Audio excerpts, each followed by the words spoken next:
Hay experimentos que los gobiernos entierran. Hay verdades que desaparecen en el fuego de los archivos clasificados. Pero a veces, algunos documentos sobreviven.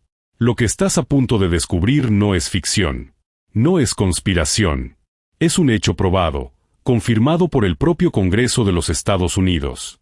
Se llama Proyecto MKUltra. Durante más de 20 años, la CIA usó seres humanos como cobayas para encontrar la fórmula del control mental perfecto. Miles de personas. Sin su consentimiento. Sin que jamás lo supieran.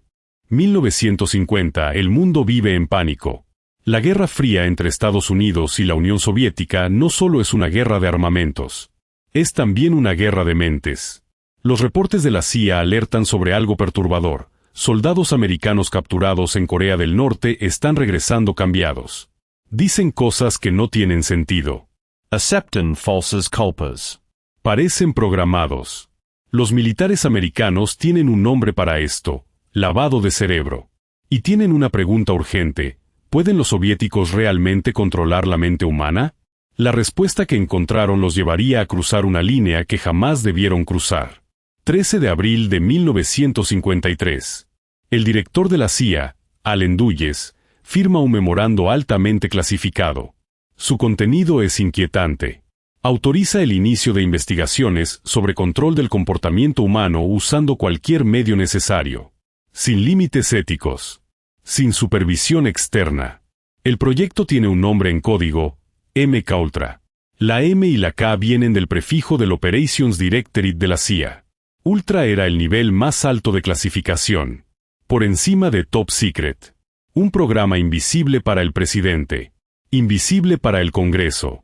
Visible únicamente para los hombres que acababan de convertirse en los más peligrosos de América. Su nombre era Sidney Gottlieb. Químico brillante, graduado del MIT, con un doctorado de Caltech. Tenía un pie deforme y tartamudeaba. En sus ratos libres criaba cabras y bailaba danza folclórica. Por fuera era el vecino más normal del mundo.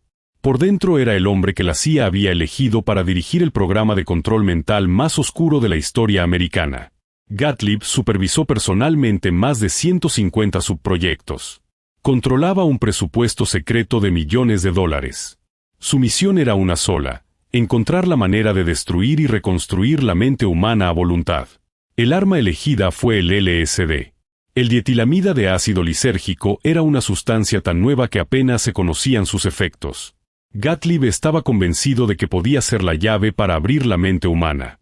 La pregunta era cuánto podía aguantar una persona sin volverse loca. Para responderla, la CIA comenzó a administrar LSD en dosis masivas a sujetos completamente desprevenidos. Empleados del gobierno que asistían a reuniones y recibían bebidas adulteradas. Pacientes hospitalizados que tomaban medicamentos alterados. Prisioneros que no sabían lo que les estaban haciendo. Nadie les preguntó. Nadie les avisó. La CIA fue más lejos. En San Francisco y Nueva York, instalaron casas de seguridad secretas. Contrataron trabajadoras del sexo para que trajeran hombres a esos apartamentos. Sin el conocimiento de los visitantes, estos eran drogados con LSD. Los agentes de la CIA los observaban a través de espejos unidireccionales, tomando notas. El experimento tenía un nombre: Operación Midnight Climax. Su objetivo era estudiar cómo el LSD afectaba a personas en situaciones de vulnerabilidad y cómo podía usarse para extraer información. Los resultados fueron clasificados durante décadas. Cuando se desclasificaron, nadie en el gobierno pidió disculpas. Frank Olson era un científico del ejército americano. Trabajaba en armas biológicas. Y sabía demasiado sobre MKUltra. En noviembre de 1953, en una reunión con colegas en una cabaña de Maryland, alguien mezcló LSD en su bebida sin avisarle. Olson tuvo un colapso psicológico severo.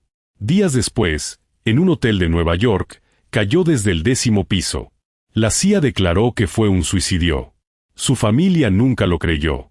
En 1994, cuando exhumaron su cuerpo, la autopsia reveló fracturas en el cráneo antes de la caída. Alguien lo había golpeado primero.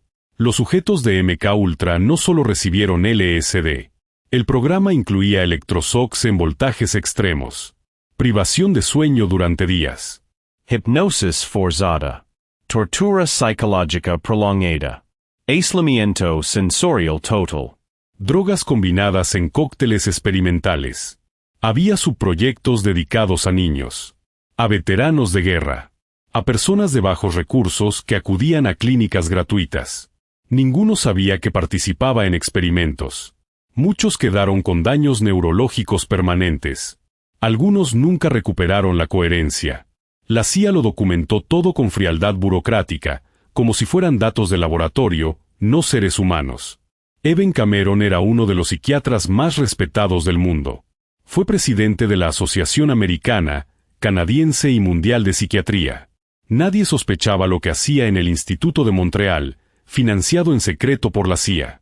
Cameron creía que podía borrar la personalidad de un paciente como una cinta y grabar una nueva.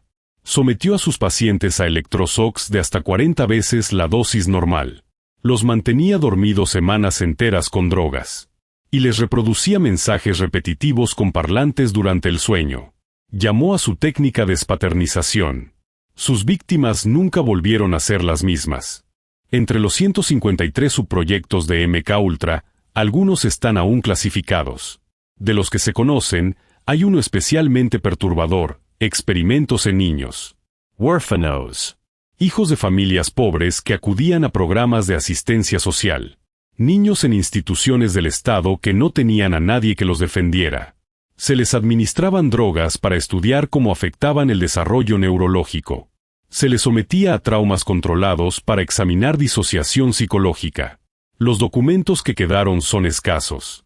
Pero lo que revelan es suficiente para entender que la CIA no tuvo límite moral alguno durante esas 2 décadas. 1973, el escándalo de Watergate derrumba al gobierno Nixon. Y Richard Helms, director de la CIA, tiene miedo. Si los archivos de MKUltra llegan al Congreso, la CIA puede ser destruida. Helms toma una decisión que cambiará la historia. Ordena destruir todos los registros del proyecto MKUltra. Archivos, cintas, fotografías, informes. Todo. Los empleados queman documentos durante días. Cajas enteras arrojadas a incineradoras. Un crimen de Estado ejecutado con calma burocrática. Helms pensó que había borrado todo. Se equivocó en una cosa. 1977, un investigador del Congreso descubre algo que Helms no sabía. Había un almacén de la CIA en Rockville, Maryland. En ese almacén, dentro de cajas de contabilidad financiera, dormían más de 20.000 documentos de MKUltra que nadie había destruido. Olvidados. Cuando esos papeles llegaron al Congreso, lo que revelaron dejó en silencio a todos. No eran teorías de conspiración. Eran facturas. Memorandos internos de la CIA. Nombres de investigadores. Nombres de universidades que habían participado. Listas de hospitales. Cantidades exactas de drogas compradas y distribuidas. La verdad escrita con tinta del gobierno americano. Agosto de 1977. Sala de audiencias del Senado de los Estados Unidos. Por primera vez en la historia, la CIA tiene que responder públicamente por sus crímenes. Sidney Gottlieb, el arquitecto de MKUltra, testifica. Admite los experimentos, pero defiende cada uno de ellos. Dice que el contexto de la Guerra Fría lo justificaba todo. Que los soviéticos hacían lo mismo. Que fue necesario. Nadie fue a prisión. Gottlieb fue el único acusado. Recibió inmunidad a cambio de su testimonio. Se retiró a criar cabras en Virginia. Murió en 1999. Nunca fue castigado. Mientras la CIA negociaba inmunidad para sus agentes, las víctimas de MKUltra intentaban hablar. Algunos habían pasado años sin entender por qué perdieron la memoria. ¿Por qué no podían funcionar? Porque sus familias los reconocían, pero ellos no se reconocían a sí mismos. Muchos nunca supieron que habían sido sujetos de un experimento del gobierno. Murieron sin saber la verdad. Los que sobrevivieron y demandaron recibieron acuerdos extrajudiciales a cambio de silencio. El gobierno americano pagó millones para que las historias no salieran a la luz. Algunas salieron de todas formas. No las suficientes. MKUltra terminó oficialmente en 1973. O eso dice la CIA. De los 153 subproyectos confirmados, solo una fracción ha sido completamente desclasificada. Los documentos que sobrevivieron representan apenas el 2% de lo que existió. El 98% fue destruido. Lo que encontramos en ese 2% fue suficiente para convulsionar al mundo. ¿Qué había en el resto? Esta no es la historia de un error del pasado. Es la historia de un sistema que usó a seres humanos como herramientas, borró las pruebas y no sufrió consecuencias reales. Arquivos olvidados. Voces silenciadas. Verdades que siguen enterradas.